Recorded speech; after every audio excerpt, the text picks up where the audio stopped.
We're going to look at the Mishnah now on Pei Zayin Amud Beis. It's about 6 lines up from the bottom, and that's the introduction to Pei Ches. Now we're talking about Hafaras Habal Benidrei Ishto, in situations where he heard about the neder, but he was missing a yediyah. He was missing some piece of information. Yodea initiation Nedarim. I'm fully aware of the fact that my wife took a neder, and that neder is binding. Aval eni yodea sheyesh mafirim. Nobody ever taught me that I have, as a husband, the authority to be mefer my wife's neder. Yofer. What's the chiddush here of the Mishnah? Normally, from the time he hears the neder, we only give him rights and abilities to be mefer the neder until the nighttime, or maximum 24 hours, according to one opinion. That's called Yom Shamo. Here, we're not going to consider it Yom Shamo. And why is that? Because he doesn't have a yediyah. He doesn't have a shmiyah. He's not aware of the fact that the Torah gave him the rights to be made for the neder. So until he finds out with the yediyah gemura that not only did his wife take a neder, but that also he has the authority to be made for the neder, until that, it's not called Yom Shamo. So Yom Shamo is not, by definition, or necessarily 24 hours.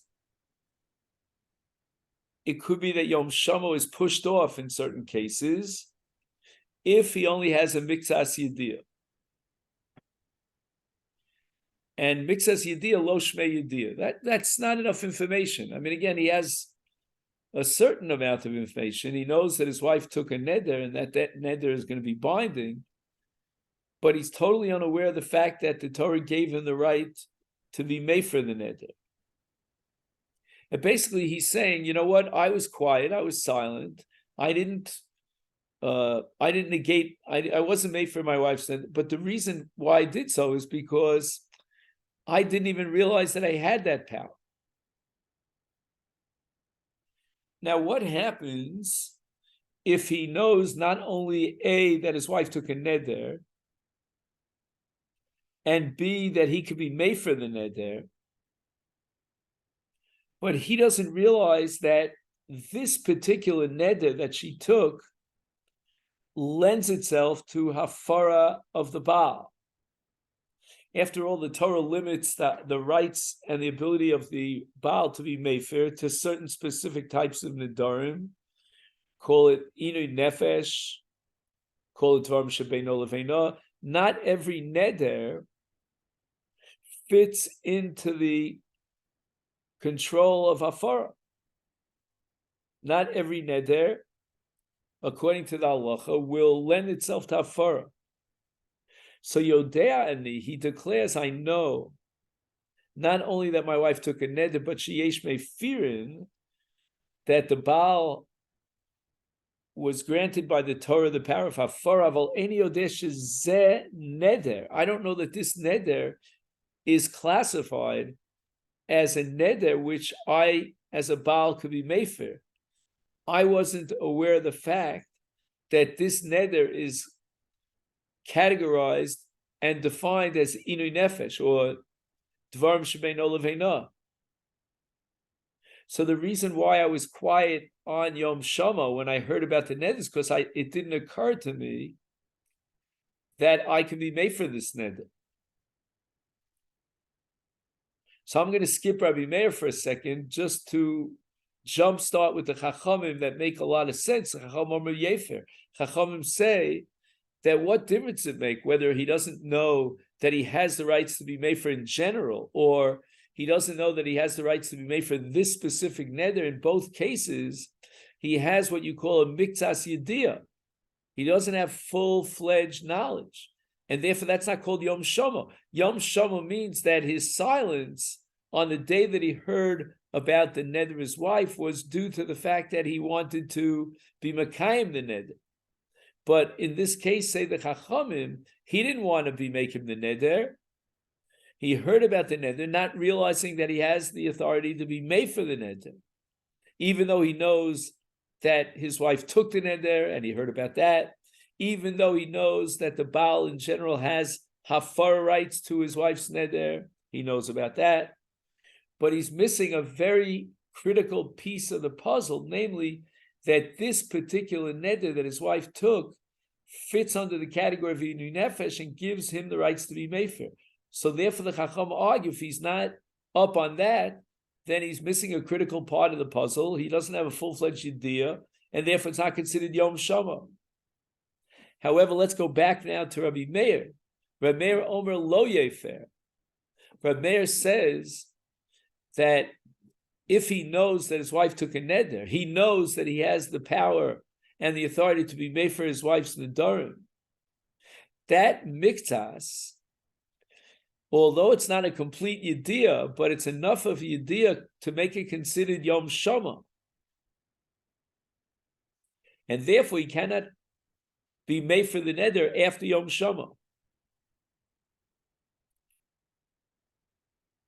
He's not aware of the fact that this neder is in fact an Inu Nefesh neder. And therefore, if he's not aware of that, that's not called Yom Shama. Yom Shama means he has a Yediyah Gemura. I'm sorry, one second, I'm sorry. I messed up. I jumped again to the Chacham. Rabbi Meir holds that he has enough of a Yediyah to qualify as Yom Shama. And therefore, Lo Yefer, the Baal cannot be Mefer when he finds out that this neder is a neder shel Inui Nefesh, which he finds out after, subsequent to Yom Shama.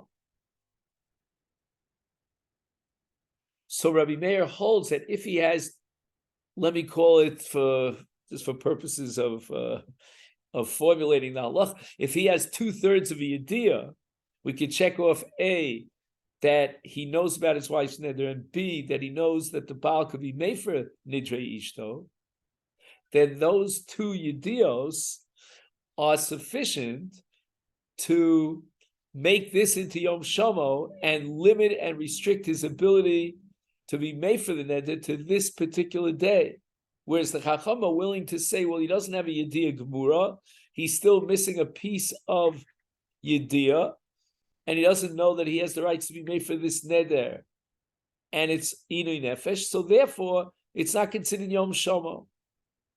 So as the Chachamim will argue that you need absolute Yediyah, A, B, and C, in order to constitute Yom Shama, Rabbi Meir from his part will say, no, it's enough that he has the basics, so to speak.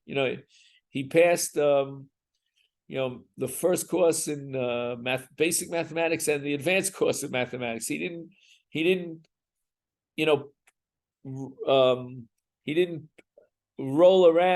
circle around third base into home plate because he was missing that Yediyah about this neder, but he has enough of a Yediyah to qualify as Yom Shama. However, in order to springboard into the sugya, we're going to emphasize the reisha, which is the case where he doesn't know that he has the power to be made for his wife's nedarim. He's not aware of that. The Mishnah Stama, without mentioning names, which we assume means that this was unanimously accepted, says Yafer, that he can be made for after Yom Shama. Meaning that Mikzas Yediyah, in this case, the fact that he knew that his wife took a neder, Lo Shmei Yediyah. And therefore it's not considered Yom Shama, and we give him an extension on the time in which he can be made for the neder.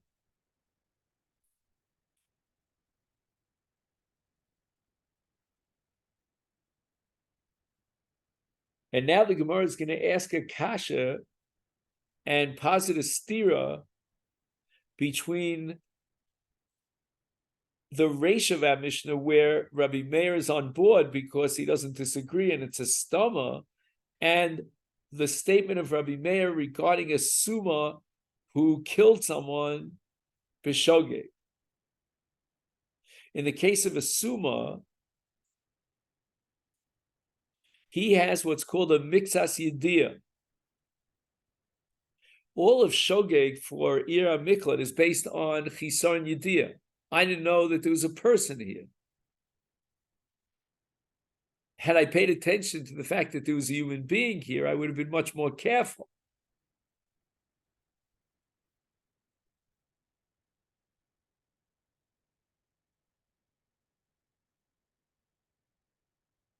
Now, what about the case of a suma?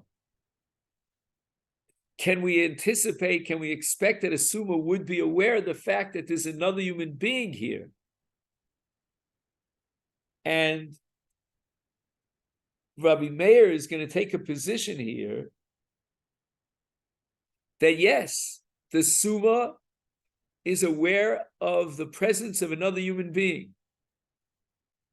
Maybe he hears sounds, or maybe he feels heat waves. I don't know enough about this science.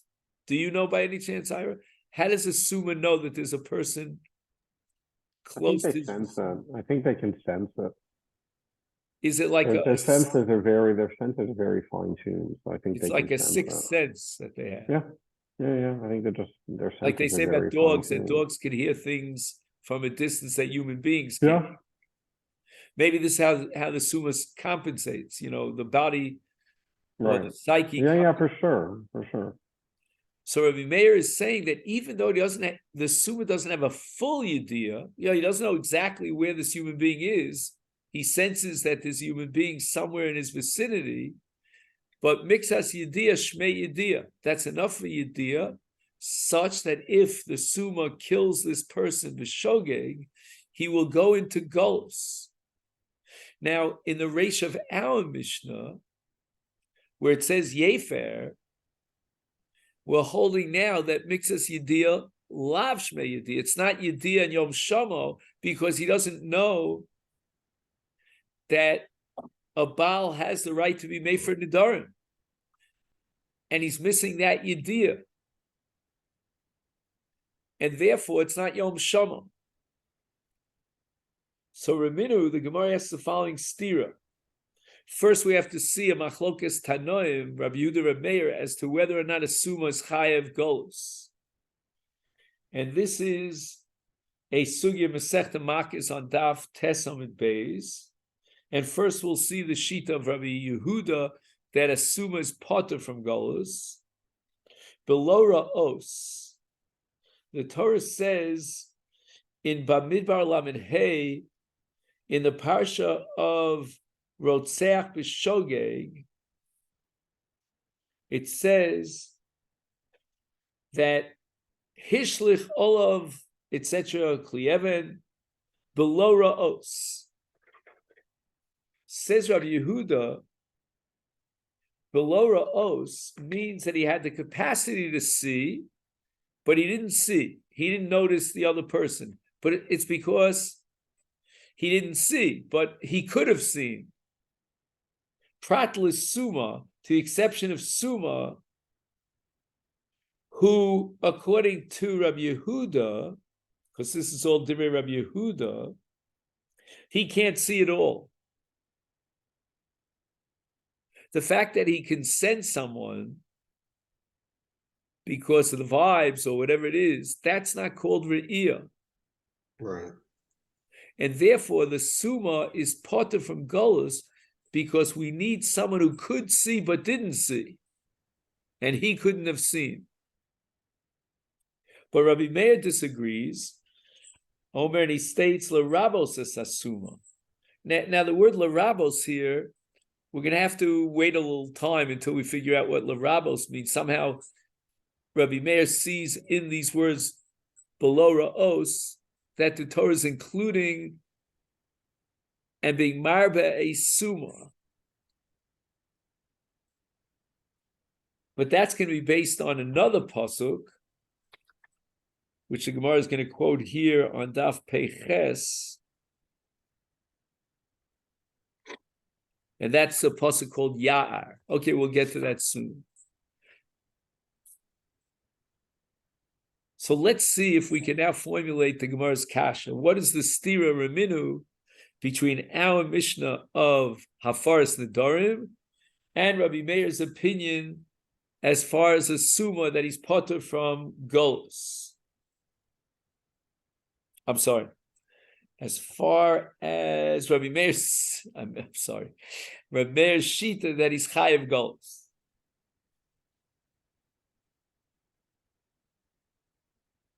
Rabbi Meir's shita that he's chayav Golus, the Gemara understands is predicated on the principle that mixas yediyah shmei yediyah. Rabbi Meir says that the suma has enough of a yediyah that it's considered yediyah, and therefore he's chayav Golus. But yet, in the Reish of our Mishnah, which is formulated b'stama anonymously, the meaning of which is that everybody agrees it's unanimously accepted, you cannot consider the idea of the neder of his wife as a idea if he doesn't know and he's not aware of the koach hafara that he has. And therefore, if it's not a yediyah and mixas yediyah lo shmei yediyah, therefore it's not considered Yom Shamo, and we postpone Yom Shamo until he finds out, this Baal, that he has the capacity to be made for his wife's nedarim. Until that point, it's not called Yom Shamo, because mixas yediyah lav shmei yediyah. In Golus, Rabbi Meir holds that mixas yediyah shmei yediyah, it does qualify as yediyah to be mechayev Golus, and that, hence a suma according to Rabbi Meir who has mixas yediyah, it's as if he had a complete yediyah, and therefore he's chayev Golus. But yet in our Mishnah, Rabbi Meir is agreeing that he doesn't have enough of a yediyah, and mixas yediyah lav shmei yediyah.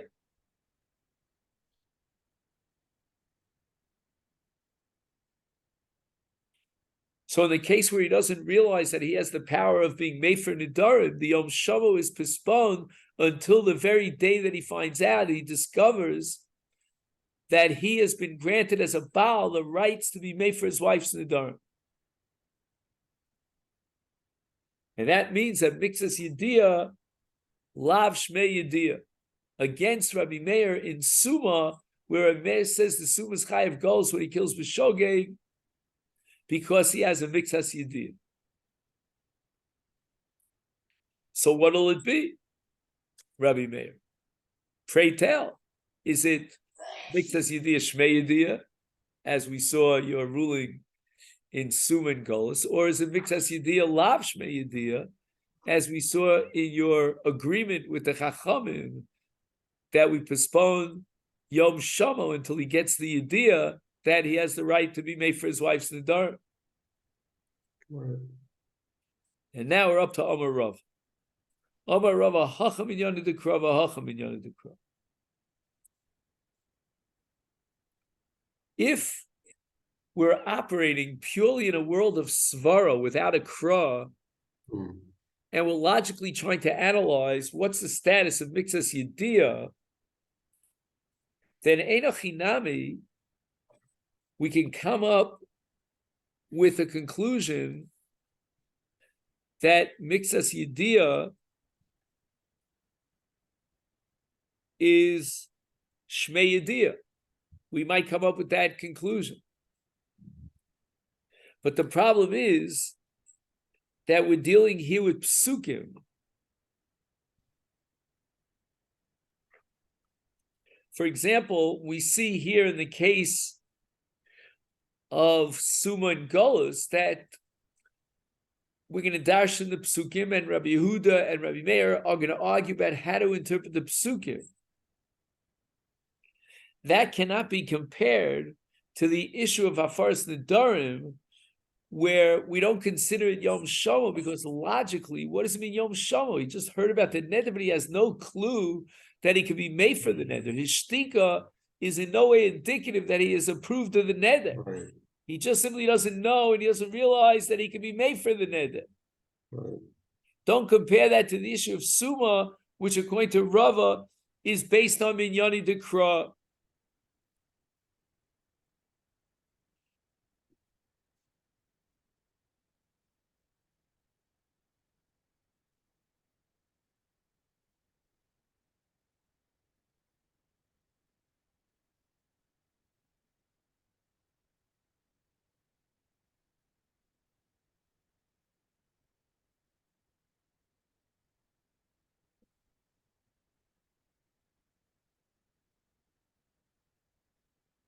And the Ran says that we have to put a line through the words Hacha Minyani Dekra.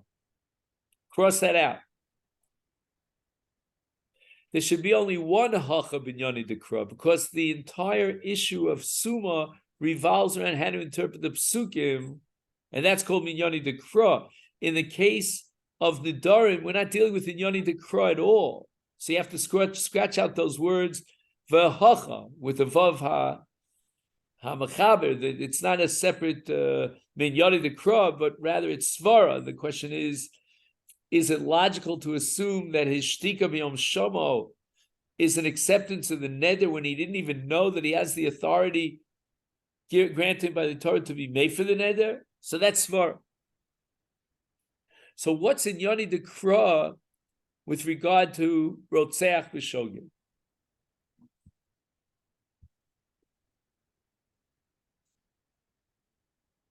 So the Gemara says the following.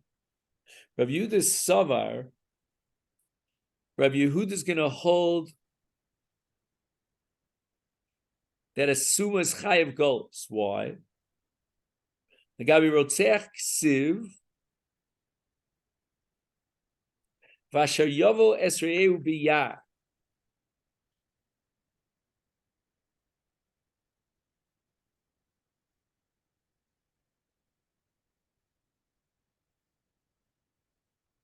And apparently this is in Parsha Shoftim, in Sefer Dvarim.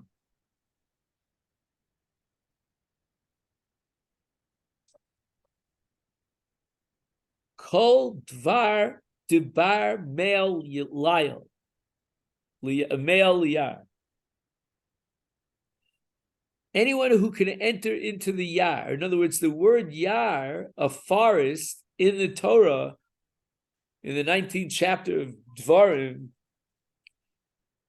is an extra word. Why is the Torah talking about a Yar? I mean, there could be a 1,001 scenarios in which Nebuch Ruvain killed Shimon b'Shogeg, but why Yavo El Re'eu B'Yar?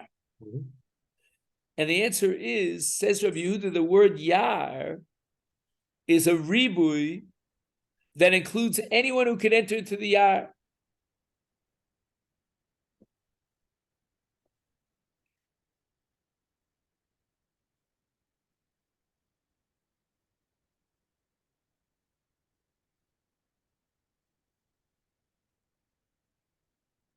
The Suma Nami Bar Me'al Yarhu. Suma likewise can enter into the Yar.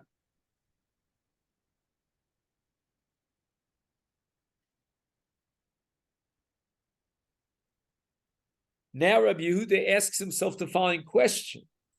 V'i Amrit, you'll argue with me because it says below Ra'os.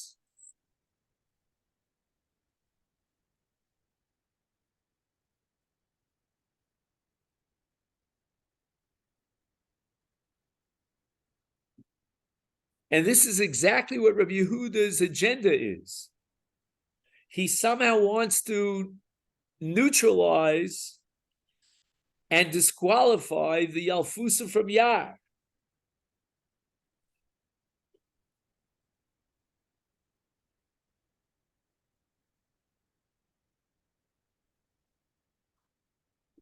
How is he going to accomplish that goal? How is Rabbi Yehuda going to derive that a Suma is not included in the parsha of the Chiyuv Golus of Rotzeach B'Shogeg when the pasuk says Yar? And the answer is below Ra'os. That although from the perspective of Dvarim Yutes, of Yar, it sounds like a Suma would be included in the Chiyuv Golus, but now we rewind to the Parsha of Golus in Bamidbar Lamed Hey, and there the Torah says below Ra'os. So you're going to tell me that below Ra'os is coming L'Rabos as a Suma. The Suma also is aware of the fact that there's someone else there. He senses it.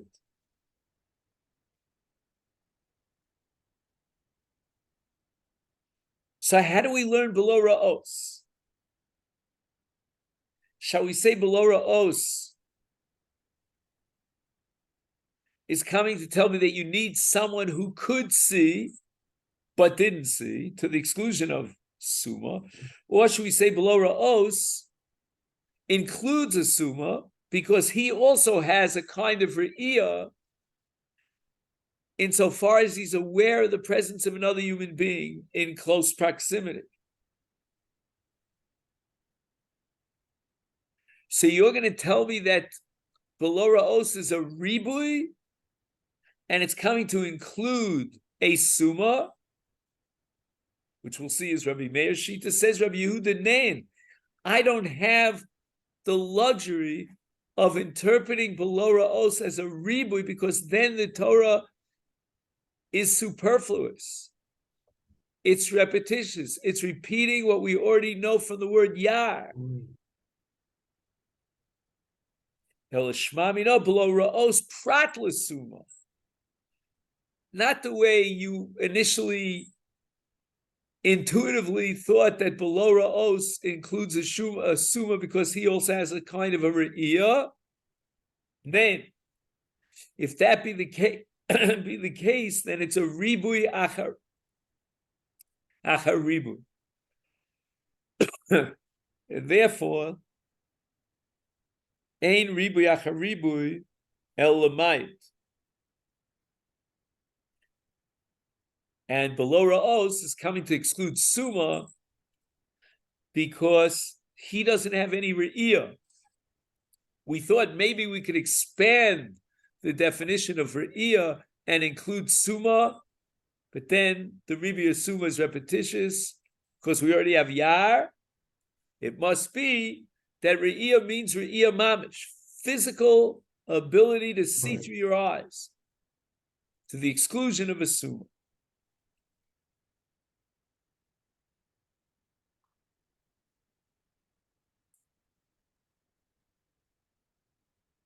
And this is called ein ribui achar ribui el lamayit.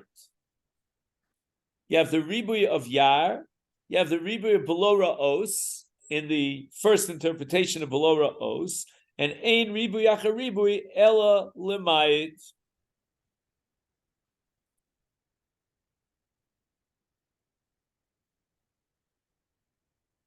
Rabbi Meir Sovar, ksiv. Let's go back to that parsha in Dvarim, Perek Yutes.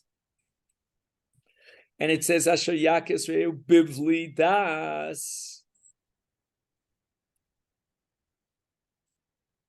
See, now the pasuk is not emphasizing Re'iyah, but rather Yediyah.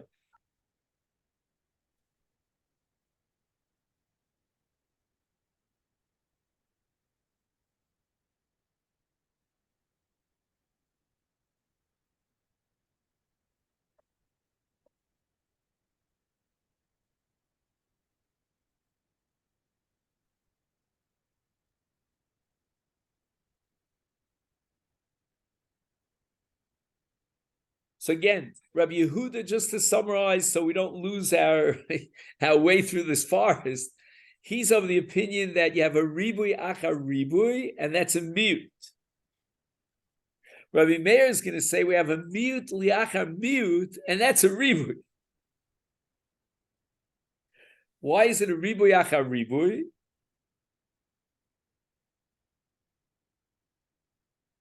I'm sorry. Again, Rabbi Yehuda holds ribui achar ribui is a mute. Rabbi Meir is going to say it's a mute achar mute, and therefore it's a ribui. Okay? Yeah. What's the mute achar mute? So he says, Kol debar meida. Meida means he who knows exactly how to aim his stone. You know, he's throwing a stone at someone. However, the suma labar meidahu, this pasuk of Biblidas is coming as a mute to exclude suma because he cannot shoot the stone and have it land in exactly the place that he wanted it to land. So we have a mute of suma. But now you're going to tell me below ra'os prat l'suma. I have a second mute for suma. to teach me his potter from Golos. And that's below Ra'os, because you need a Bar Re'iyah. And he, the Suma, is not a Bar Re'iyah. So then I'm going to ask you, but Bivli Das Nafkale. So you now have two ribuis. You have the ribui of below Ra'os. Sorry. You have two mutes. I keep making the same mistake over and over again. At least I'm consistent. You have a mute, achar a mute, because below Ra'os is a mute, to exclude someone who doesn't have Re'iyah. Below Das is also a mute because it excludes someone who doesn't have Das to aim and hit the target. Right. Ishmamino below Ra'os, Baal Rabos Sasuma. We have a principle called Ein Miyud Achar Miyud El Rabos. So again, to summarize, Rabbi Yehuda is operating with Ribui Achar Ribui, and that's a miyut. Rabbi Meir is operating with miyut achar miyut, and that's a ribui. But all this is meant to answer and reconcile Rabbi Meir with our contradiction to our Mishnah, and saying that we cannot compare the din of Hafaras Nedarim, which is a machlokas mitzad svara, as to whether mixas yediyah shmei yediyah or only yediyah shlema and gemura shmei yediyah, to the case of Suma, which is all based on how you juggle the psukim.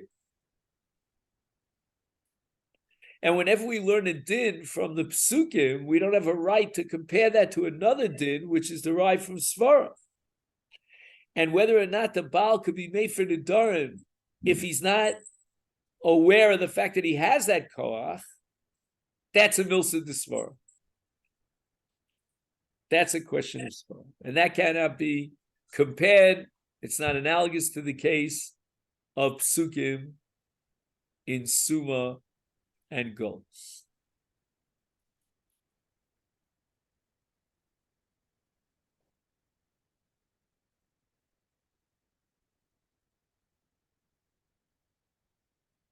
We're up to the Mishnah now in the middle of page Pei Ches. And we're talking about a relationship between a father-in-law and a son-in-law. That's always a sensitive issue. Right. And what happened is that the father-in-law took a neder, which he imposed on his son-in-law, that his son-in-law would not benefit at all from his father-in-law or from the properties and the possessions of his father-in-law. But now the father-in-law decides that he wants to give his possessions to his daughter, and we have a principle of kol masha konsa isha kona baila. If he will give his daughter possession over his properties, then automatically the Baal will acquire ownership over that property. And therefore, there's going to be a violation of the neder the moment that the father-in-law transfers his possessions over to his daughter. So is there a scenario in which the father-in-law, despite the neder, could somehow hand over, or shall we say, transfer ownership over his possessions to his daughter and exclude the Baal, so that there won't be a violation of the neder? Hamadir hanomi chasono. Chasono means your son-in-law. So the father-in-law, it's called the chosein in Hebrew, like Yisro's the chosein Moshe, right? He was madir chasono, his son-in-law, shelo yehena mimenu, that he won't have any benefit from. Who wrote zaloses lebito mos, and in this case, he wants to transfer mos from his bank account to his daughter's bank account. But the law is that yad ha'isha kiyad baila, and whatever goes into her bank account belongs to her husband, and he's aser b'hana. He's not allowed to get hana from his father-in-law.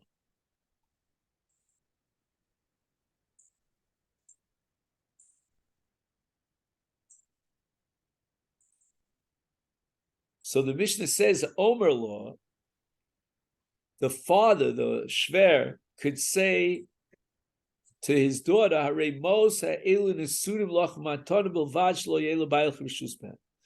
He can transfer ownership over his mos to the daughter with a t'nai. And the t'nai is that her husband will not be zoche in the mos. They will remain in the reshus of his daughter. But, we have a problem here because that t'nai contradicts the Torah law, which is that whatever his daughter, the wife, acquires now belongs to the Baal. So he's got to add the following. Elamasha at noses v'nosenes befich. This matana will only be yours with regard to that which you will put into your mouth. In other words, if you take the money and you buy food with it, that's okay. That's the matana I'm giving you. Hamatana azos lo tehei shalach elo legabi mashe nosenes befiyah.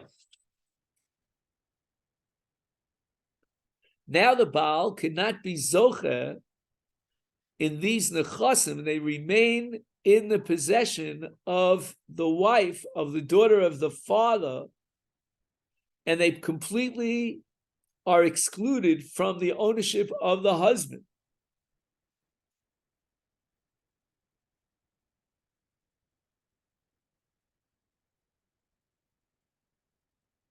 And this is based on a principle of Ein ha-labal zechia b'mizonos ishto.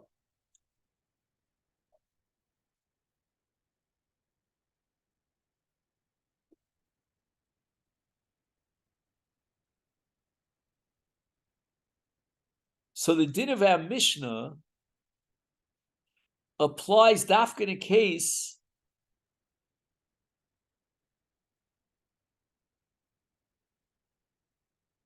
where he's giving her mos. She can do with these mos whatever she wants. Meaning, if she decides to buy mizonos, then the neder is circumvented. If, let's say, the father wanted to give mizonos to his daughter, then the Baal has no rights to those mizonos. Ein lebal zechia b'mizonos ishto. The Mishnah that requires that additional piece in which the Baal, who's the father, who's the Madir, the Chosein, has to add Mashat Noses V'Nosenes B'Fich, that's because he's giving her mos. If he was giving her a banquet, if he was supplying her with food, he doesn't have to add those words. The Baal is in any event excluded from the mizonos of his wife. Right. But since he said mos, therefore we have to make sure that we restrict this transfer of mos to the use of mizonos, so that we can exclude the husband.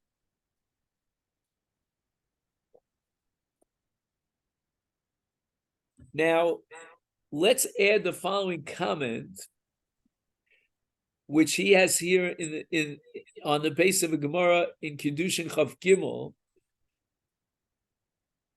that Rabbi Meir is of the opinion in that Gemara in Kiddushin, Ein le'isha yadu zechia below baila. A woman does not have a yad in dini momenos, in the context of marriage, to acquire personal ownership.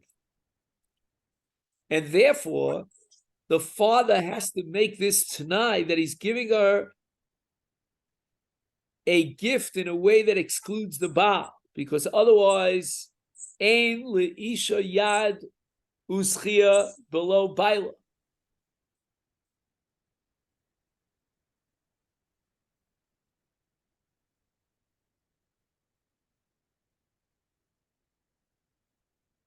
In other words, what the father is accomplishing here by saying, you, my daughter, my dear daughter, will not acquire ownership over these mohs except vis-a-vis that food that you'll put in your mouth.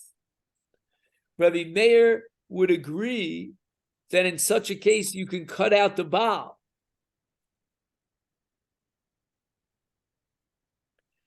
The woman is zoche in these mohs the moment that she converts them into mizonos, ad sheyavel lefiyah. And that means that the hakna that the father transfers over to his daughter is limited just to the mizonos, and that cuts out the Baal. Because the Baal is not zoche masha b'fi ishto, the mizonos of ishto, as we said before. So where is this Gemara in Kiddushin?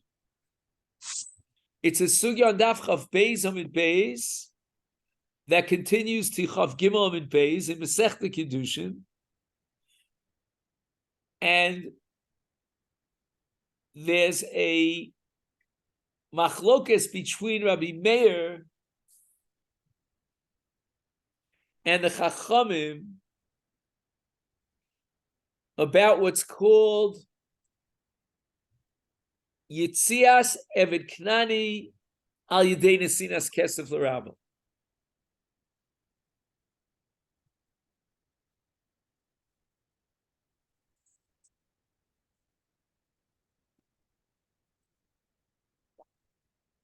The Chachamim are of the opinion that if money is given over to an Eved with a stipulation that we're cutting out the Adon and it belongs to the Eved and exclusively to the Eved, because the donor who gave this gift to the Eved stipulated with a condition that whatever he's giving to the Eved, it's on the condition that his master should not have any possession over what he's giving to the Eved. And the Chachamim say that in such a case,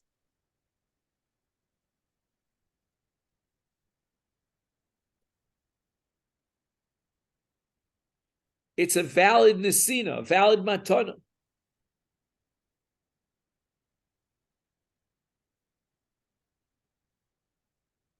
And that's going to generate what's called Yitzias Eved Ivri, Eved Knani Lechofesh, Lechofshi. Because now that the Eved receives this gift that cuts out his Adon, his Rav, he can now give this money to his Rav and achieve his own freedom. But Rabbi Meir disagrees. Rabbi Meir holds that Yad HaEved ki Yad Rabo, and there's no such thing as a kinyan to the Eved without his Rav taking over that kinyan. Any kesef that he gets, any kesef that the Eved receives belongs to his Rav, and therefore he cannot use that kesef and give it back to his Rav to be meshacher himself, because the kesef is owned by the Rav.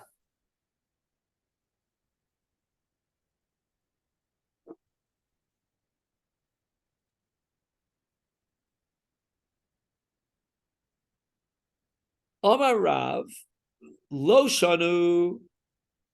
When does our Mishnah say that the Baal is cut out of these nechasim, which were given to his wife, meaning the daughter by his father-in-law, on that condition that she used the most for mizonos, Eladi Omar law? This will circumvent the neder only if he adds the words mashat noses v'nosenes b'fi. Then the Baal is not zocher b'nechasim. She's zocher in nechasim when she eats.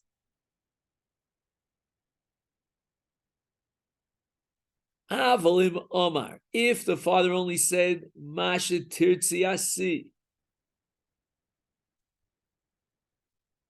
kanolas yason Baal. If the father said, "Here, I'm giving you these mos, and do with them whatever you like," even though again the father had said when he gave this gift, Almanas she'ein lebalech reshus bahem, he stipulated that condition. But because he said to her, Mashet tirtzi asi, his t'nai of ein lebalech reshus bahem is completely bottle. And it's not effective in the case of, let's say, Almanas she'ein lebalech reshus bahem. And this is similar to Rabbi Meir. If you recall that we mentioned Rabbi Meir's sheet in Kedusha Chav Beis, that the Eved cannot be Zocha in anything without his Rav. So too, according to what Rav is saying in our Mishnah, there's no Zechia to a woman without her Baal. However, Shmuel Omer, the Mishnah reflects the sheet of Rabbi Meir.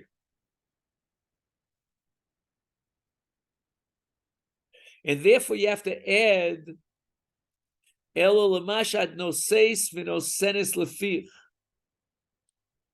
And if the father did not add that condition, then the T'nai is Batel, even though he said Almanas She'ein Lebalch Rishus B'hem, and therefore the Baal is Zocher and he's Nechasim.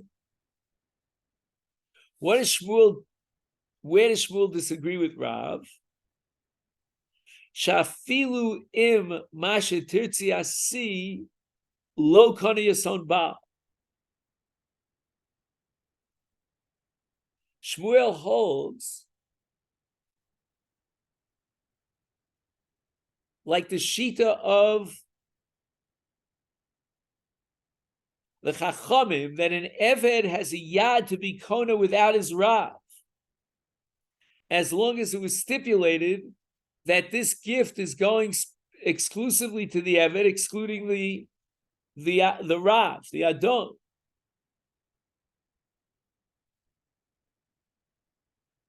And therefore, Shmuel says that here the father-in-law could say Almanas gives a gift to his daughter and say Almanas she'ein lebalech reshus bahem. He does not have to stipulate that the only mos that she will receive are the mos that she will bring to her mouth, to Mazonos. And even if he says to his daughter, Masha Tirtzi Asi, since he stipulated Almanasha Ein Lebalech Reshus Bahem, the Baal is not Kona. Exactly mirror imaging the sheet of the Chacham in Kedushin, that if someone gives a gift to the Eved and says, I want you to be Zochen to the exclusion of your Rav, that exact Kinyan will be Chal. And that's parallel to Almanasha Lo Yel Lebalech Reshus Bahem. But Rav holds like the sheet of Rabbi Meir. Rabbi Meir holds that under all situations, Masha Kana Eved Kana Rabba. So even if somebody gives a gift to the Eved and he wants to cut out the Rav, he cannot do so. And therefore, if the father wants to give a gift to his daughter, like the case of the Eved, where Masha Kana Eved Kana Rabba, he does not have the ability to cut out the husband, because Masha Kana Isha Kana Baila, unless he stipulates Mashat no seis v'no senes b'fich. Mizonos, which the husband has no rights to.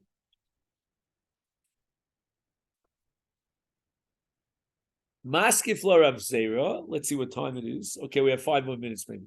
Maskif lo Rabbi Zera. According to Rabbi Meir, Yad Isha Kiyad Baila. And it's not enough that he gives a gift, the father gives a gift to his daughter, and Shalo Yei L'Bailach Rishus B'hem. Says Rabbi Zera, Kiman Azla, here on the top of Peichesam and Beis, Hush Maita de Rav, that the father has to add the stipulation of Ella Mashat no Seis no Senes Befir, otherwise the Baal would be Zocher in the Nechasim. Rabbi Meir, the Omar, who says in Kiddushin, Yad Isha ki Yad Baila,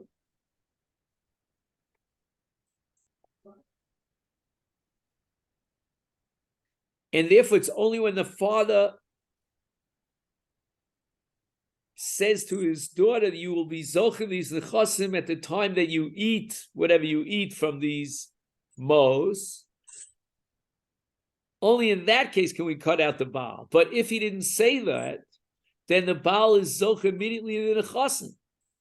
However, according to the Chachamim Shita, a woman has a yad to be Zocher without a Baal if it was just stipulated that this gift is being given to her and exclusively to her.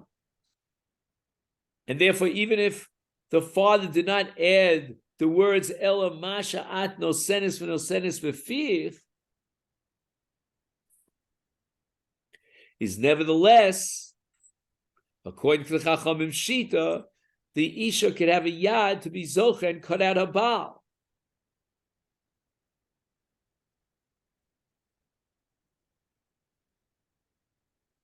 So as soon as the father would say to his daughter, Ein lebalech rishus bahem, that would be enough to cut out the Baal. So we didn't get up to Rabbi Zera's Kasha. That's coming up around the bend here in Veraminu. Okay, then, so we'll stop here. And Okay, shkoyach. where are you next week? Still down? Same, yeah. Okay, I don't know, you sound like, I mean, you should be having a great time there. No, I'm doing work. Oh, you're working?